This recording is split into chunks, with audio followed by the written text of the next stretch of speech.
नमस्कार दोस्तों, स्वागत है आपके पसंदीदा यूट्यूब चैनल मैथोलाइट पे।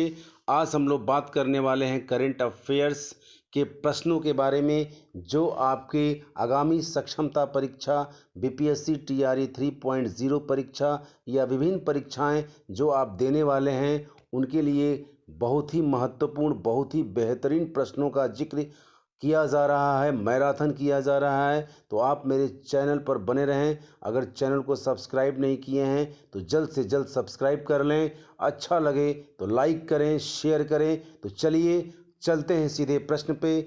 आज का पहला प्रश्न है, 2024 में किस श्रेणी में पुरस्कार विजेताओं की संख्या सबसे अधिक है? आपका सही जवाब होगा पद्म पुरस्कार। ठीक है, चलिए अगला प्रश्न। पद्म विभूषण पुरस्कार भारत का सबसे बड़ा नागरिक पुरस्कार है। संस्कृत में विभूषण का क्या अर्थ होता है? तो आपका सही जवाब होगा विभूषण का संस्कृत में शानदार अर्थ होता है। अगला प्रश्न। पर्पल उत्सव 2023 का आयोजन किस राज्य में किया गया? आपका सही जवाब होगा गोवा राज्य में किया गया। पर्पल उत्सव 2023 का आयोजन गोवा राज्य में किया गया है। अगला प्रश्न। गान नगाई त्यौहार किस राज्य में मनाया जाता है? आपका सही जवाब होगा मणिपुर राज्य में मनाया जाता है। अगले प्रश्न की ओर आगे बढ़ते हैं। आज का अगला प्रश्न है, चौथे राष्ट्रीय युवा संसद महोत्सव 2023 का आयोजन किस वर्ष स्थान पर किया गया? तो आपका सही जवाब होगा नई दिल्ली में किया गया। अगला प्रश्न। विज्ञान साहित्य महोत्सव 2023 का आयोजन कहाँ किया जाएगा? तो आपका सही जवाब होगा भोपाल में किया जाएगा। अगला प्रश्न। पर्याय शिक्षा परियोजना को किस राज्य ने शुरू किया है? तो आपका सही जवाब हो जाएगा पश्चिम बंगाल राज्य ने पर्याय शिक्षा परियोजना को शुरू किया है। अगला प्रश्न। घर पर पोषण नामक परियोजना किसके द्वारा शुरू की गई? तो आपका सही जवाब हो जाएगा उड़ीसा सरकार के द्वारा शुरू किया गया। अगला प्रश्न। गृह लक्ष्मी योजना किस राज्य द्वारा शुरू की गई?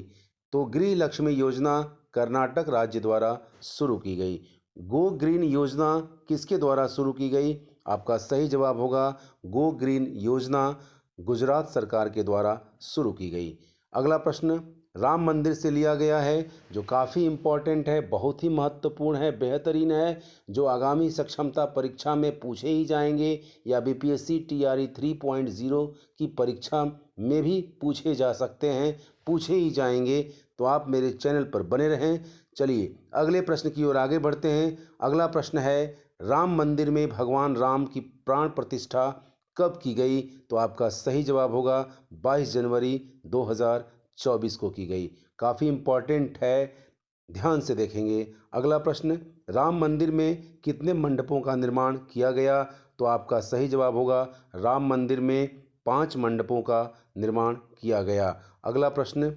राम मंदिर के वास्तुकार का क्या नाम है? तो राम मंदिर के वास्तुकार का नाम चंद्रकांत सोमपुरा है।